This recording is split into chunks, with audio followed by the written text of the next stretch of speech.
नहीं, ऐसा है कि पहले परेशानी ज़्यादा थी, लोगों के सामने परेशानी गुंडागर्दी थी, खास तौर से मैनपुरी, एटावा में इधर गुंडागर्दी ज़्यादा थी। वो गुंडागर्दी काफ़ी हद तक ख़त्म हो गई है, लेकिन आप कहें कि पूरी गुंडागर्दी ख़त्म हो जाए वो तो किसी में हो नहीं सकती है कभी भी, लेकिन गुंडागर्दी काफ़ी हद तक समाप्त हो चुकी है। अखिलेश यादव कह रहे हैं मौका दो, अब की बार आएंगे सब कुछ ठीक कर देंगे। नहीं, अखिलेश यादव ने तो मौका अपने चाचा शिवपाल को नहीं दिया, तो पब्लिक उसे कैसा, मैं यादव तो इसलिए नाराज है उनसे, मैं यादव हूँ इसलिए नाराज हैं कि अपने बाप से ही सारे हक छीन लिए उन्होंने। हैं, बुजुर्ग जो होता है घर का कह देते हैं ये मुखिया है हमारे, तो पार्टी नेता थे, पार्टी के मुलायम सिंह भले आदमी थे, उनकी आज मोदी भी इज्जत करते हैं, सब इज्जत करते हैं, समाज के सारे लोग इज्जत करते हैं। लेकिन अखिलेश ने आने के बाद में जो उन्हें अध्यक्ष का पद जो था, राष्ट्रीय अध्यक्ष जो थे, उनका पद छीन करके सारे यादव दुखी हो गए। ये मन समझिए कि ब्राह्मणों ने उन्हें बना दिया। ब्राह्मण नहीं बना सकते हैं कभी भी, एक पार्टी किसी को नहीं बना सकती है, ना बढ़िया बना सकते हैं, सारे मिलके जिससे वोट देते हैं उसे ही बना सकते हैं। तो समाज ये सोच रहा है कि हम मिलके वोट दें तो आगे बढ़ाएं, योगी से किसी को कोई परेशानी नहीं है। वो तो कह रहे हैं अब की बार जितने यादव हैं मेरी साथ में है, मुझे वोट देंगे। नहीं नहीं, यादव वोट पहले उनके चाचा उनके वोट नहीं दे रहे, उनके भाई की पत्नी अर्पणा वो वोट नहीं दे रही है, बीजेपी से साड़ी हो रही है, अपने घर परिवार को सही नहीं कर पा रहे हैं, तो दूसरों कैसे सही कर लेंगे ये बताइए। पहले अपने परिवार को सही करे आदमी, जिसके परिवार जो सही नहीं कर सकता है वो दूसरों कैसे सही कर सकता है, कैसे वोट दे देंगे। वो अपने परिवार को सही करें, परिवार सही नहीं है, उनके पिता उनके दुखी हैं उनसे, चाचा उनसे दुखी हैं। उस चाची की बात बताऊं मैं आपको, शिवपाल की पत्नी ने पाला था इनको, इनकी माँ बहुत सीधी थी, तो काजल लगाती थी, बैठाती थी, उठाती थी, और वहां पर नखलऊ में रख करके ने पढ़ाया लिखाया, काजल लगाती थी इनकी। उस चाचा को ने छोड़ दिया। सबसे दुख तो इस बात का है। आप इतने नाराज क्यों हो अखिलेश यादव? नहीं, मैं इसलिए नाराज नहीं, परिवार में विघटन डाल दिया इन्होंने। मैं तो इस अपने परिवार में तो मिला के रहे, इसलिए नाराज हूं मैं कि ये अपने परिवार में सही ढंग से रहते हैं तो आगे कामयाबी नहीं मिलती। लेकिन ये दूसरी बात ये रही, इन्हें मोमडन की बात की, कभी यादव 10 मिलने गए तो उनसे बात नहीं की, टोपी लगा के मोमडन पर उसे पास में बुला लिया, तो यादव भी दुखी हो गया। यादव ने कब वोट दिए इन्होंने, गाजियाबाद के देखिए कितने यादव ने वोट दिए हैं, और यादव ने वोट नहीं दिए। अगर इनकी ये हालत रही तो ये अगर इस फाइट अगर नहीं करते हैं, थोड़ी बहुत फाइट नहीं करते हैं, आगे के लिए बिल्कुल समाप्त हो जाएंगे। यानी आपका कहना है कि मुस्लिम वोट के चक्कर में जो अखिलेश यादव थे उन्होंने यादवों को अपने से दूर कर दिया। हाँ, काफी दूर कर दिया। नाराज थे, यादवों की भैंसों चोरी होती थी, यहीं से बराबरी जो हर जगह होती थी, मुसलमान भैंसे भर ले जाते थे दिन में, कटवा देते थे, तो इससे ज्यादा परेशानी होगी। किसी के पास एक भैंस उसे लेके कटवा दी तो उससे परेशानी नहीं है, बताइए। है तो अब की बार क्या लग रहा है चुनाव में जो मुस्लिम यादव समीकरण है कितना असर डालेगा?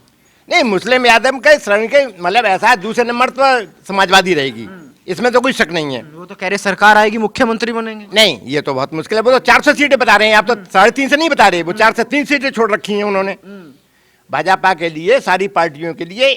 एक कांग्रेस छोड़ दिए, एक भाजपा के लिए छोड़ दिए उन्होंने, है एक भाजपा के लिए 3 सीटें छोड़ी हैं उन्होंने।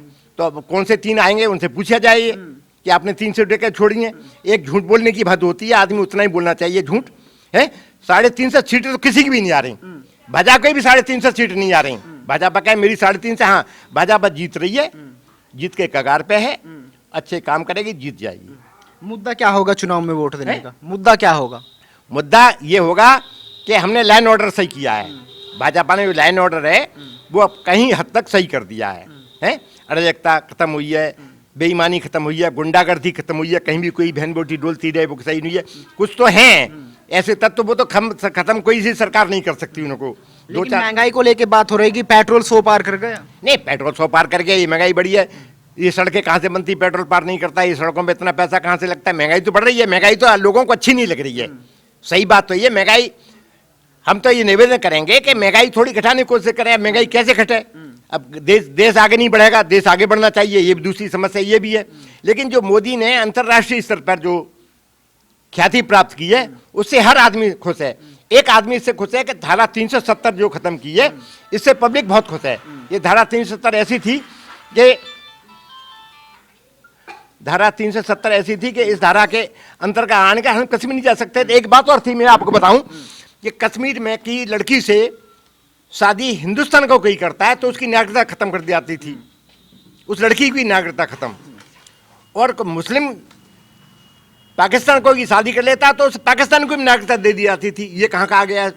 कि हिंदुस्तान में तुम रह रहे हो, पाकिस्तानी को नागरिकता दे रहे हो, हिंदुस्तान वालों की नागरिकता खत्म कर रहे हो। अखिलेश यादव का कहना है कि बीजेपी के पास मुद्दा नहीं है, कभी 370 का नाम लेते हैं, कभी राम मंदिर का नाम लेते हैं, रोजगार पे बात नहीं करती, महंगाई पे बात नहीं करती। नहीं, इनके पास क्या मुद्दा है ये बताएं, ये अपना अखिलेश सरकार में आपसे पूछना चाहता है, इनके पास क्या मुद्दा है? मुद्दा तो अपने लेके सभी चलना है आगे आगे। क्या लग रहा है जी 4.5 साल में बदलाव दिखाई दिया कुछ? वो तो जनता तय करेगी भाई साहब, आपको क्या दिखाई दिया? जनता तय करेगी। आप भी तो जनता है। जो भी जनता तय करेगी इलेक्शन टाइम आने पर। कुछ बदला हुआ दिख रहा है? हाँ, बदला हुआ तो दिख रहा है। क्या लग रहा है फिर अखिलेश यादव या योगी? वो जनता तय करेगी। जनता क्या तय करेगी ये तो बताओ, क्या बदलाव दिखा? अगर अंतर की बात की जाए 4.5 साल में कुछ अंतर दिखाई दिया? गिन्नौर में तो अखिलेश यादव का होगा। अगर सरकार की बात करें कुछ बदलाव दिखाई दे रहा है? सब कुछ पहले जैसा, जैसा 4.5 साल पहले था ऐसा ही है? बदलाव तो ज्यादा नहीं है, गाय की परेशानी है। क्या लग रहा है बदलाव दिखाई दिया? बदलाव दिखाई दे रहा है। तो किसकी वापसी दिखाई दे रही है? योगी जी की।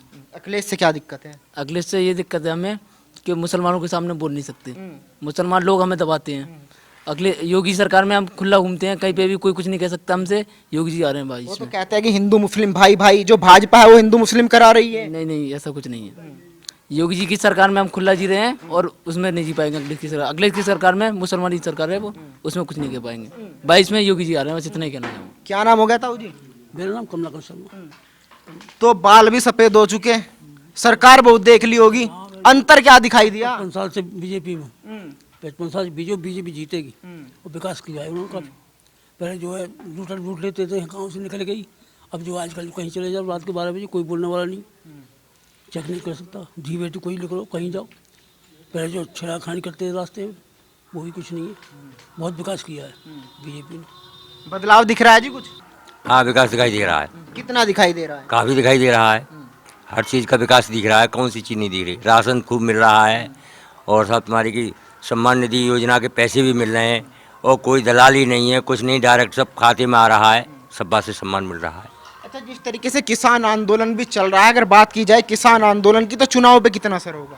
कोई असर नहीं है, किसान आंदोलन का कोई असर नहीं है। अच्छा ये बताओ, किसान जो असल किसान है वो आंदोलन करेगा या अपनी खेती क्यारी देखेगा? राकेश टिकैत को जानते हैं? राकेश टिकैत को मैं बहुत अच्छे से जानता हूँ, उनके पिताजी को भी बहुत अच्छे से जानता था। वो जो थे महेंद्र सिंह टिकैत, उन्होंने एक यूनियन बना के कुछ लोगों को इकट्ठा करके किसानों के हित के लिए काम करना शुरू किया था। लेकिन राकेश टिकैत केवल अपना हित देख रहे हैं। अभी कल परसों एक स्टिंग ऑपरेशन किया था जी न्यूज़ ने, उसमें उनके जो भाई साहब हैं वो कह रहे हैं कि जी गन्ना हम आपको जो मील है, मील से 50 रुपये सस्ते में दिलवा देंगे। तो ये किसानों का कहाँ से भला कर देंगे? ये तो खुद अपना भला सोच रहे हैं। स्टिंग ऑपरेशन करने वाले ने ये कहा था कि स्विट्जरलैंड की कंपनी है वो इतना पैसा आपको देगी। तो वो कह रहे हैं ठीक है जी, ज़मीन हमारी भी है, दूसरे गाँव पड़ी, हम अपनी ज़मीन दे देंगे। वो कह रहे हैं कि किसान मेरे साथ है, जिसे मैं कहूँगा उसको वोट देगा। अरे क्या बात कर रहे हो, आपने तो बिल्कुल ऐसी बात कर दी जैसे कि ध्रुव तारा अपने स्थान से हट गया हो। भाई 2014 में उन्होंने चुनाव लड़ा था, कितने वोट मिले? 14,000 वोट मिले। इतने बड़े किसान नेता हैं तो आपके जीत के दिखा दें। अरे अब की बार भीड़ है मेरे साथ में। अरे भीड़ कौन सी है? वो भीड़ वो है मलाई चाटने वाली। मैं आपको एक किस्सा सुनाता हूँ। मेरे यहाँ पे एक लाला जी थे, उन्होंने चुनाव लड़ा और एक गरीब आदमी था, वो भी चुनाव लड़ रहा था। तो जो चुनाव प्रचार करने वाले थे वो लाला जी के यहाँ मलाई खाते थे, प्रचार करते थे उसका, गरीब आदमी का। वोटिंग हुई, वोटिंग गरीब आदमी पे ठप्पा लगा, लाला जी के मलाई साफ हो गई। तो वही उस समय मलाई खा रहे हैं वहाँ पर टीकरी सिंगू बॉर्डर पे। अभी आपने कल परसों की घटना देखी है, वहाँ जो तालिबानी करते हैं, हाथ पैर काट के जिंदा आदमी को उसे लटका दिया, खून बह रहा है, उसका कह रहा है जी मुझे माफ़ कर दो, मुझे नीचे उतारो। और ये सब मनगढ़ंत कहानियाँ हैं कि उसने गुरु ग्रंथ साहब का अपमान किया। ऐसा नहीं हो सकता है। वो केवल एक टेरर पैदा करने के लिए, एक जो समाज है उसे डराने के लिए ये सब चीज़ें करी गई हैं। तो वो किसान कैसे हो सकते हैं बताइए आप? और जो किसान नेता थे क्या वहाँ पे थे नहीं? अब किसानों ने पल्ला झाड़ लिया, हमारा कोई लेना देना नहीं। आपने अभी लगभग अगस्त में अश्वनी उपाध्याय जो सुप्रीम कोर्ट के लॉयर हैं, उन्होंने एक जंतर मंतर पे एक जलसा किया था, एक आंदोलन किया था कि भाई कानून बदलने चाहिए। तो उसमें कुछ ऐसे तत्व शामिल थे जिन्होंने कहा कि ये जो एक दूसरा समाज है, मुस्लिम समाज, उनके धर्म के लिए कुछ बोला। तो लोगों ने कहा कि अश्वनी उपाध्याय को गिरफ्तार किया जाए। उसे गिरफ्तार भी किया गया, वो जमानत पर छूट के आए। तो ये किसान के जो किसान नेता बैठे हुए हैं संयुक्त किसान मोर्चा के, इन्हें गिरफ्तार क्यों नहीं किया जा रहा है? भाई इनके रहते हुए वहाँ उस युवक की हत्या हुई है जो लखविंदर सिंह था तरन तारण का। गरीब आदमी, दलित आदमी, और उसमें कह रहे हैं कि पंजाब में हमने दलित मुख्यमंत्री बनाया है। ये सब ढकोसला है, नाटकबाजी है। कोई किसान नहीं है वहां पर। वो तो कह रहे हैं हम असली किसान हैं वहाँ पे। अरे कहने से थोड़ी हो जाता है। अब मैं कहते हूँ कि मैं मोदी हूँ, तो क्या सब मान लेंगे मैं मोदी हूँ? नहीं ना, मैं जो रहूंगा वही रहूंगा ना। तो वो किसान नहीं है, किसान नहीं है। वो किसान के रूप में जो बैठे हुए हैं वो बहरूपिये हैं, और बहरूपिये सरकार उन्हें पाल रही है। पालना समझते हैं ना आप? सरकार पाल रही है, जिस दिन चाहेगी उस दिन उन्हें जिबह कर देगी। तो खत्म क्यों नहीं कर रही सरकार? आप कह रहे हैं कि सरकार पाल रही है। जी हाँ, खत्म। क्या लग रहा है सरकार का फायदा है इस चीज में? देखिए, सरकार इसलिए उन्हें खत्म नहीं कर रही है, वो दिखाना चाह रही है पब्लिक को कि देखो, ये जो तुम्हारे किसान के रूप में तुम्हारे नुमाइंदे बैठे हुए हैं ना, जो कह रहे हैं कि जी किसानों का हम भला करना चाह रहे हैं, वो केवल अपना भला करना चाह रहे हैं, किसानों का नहीं।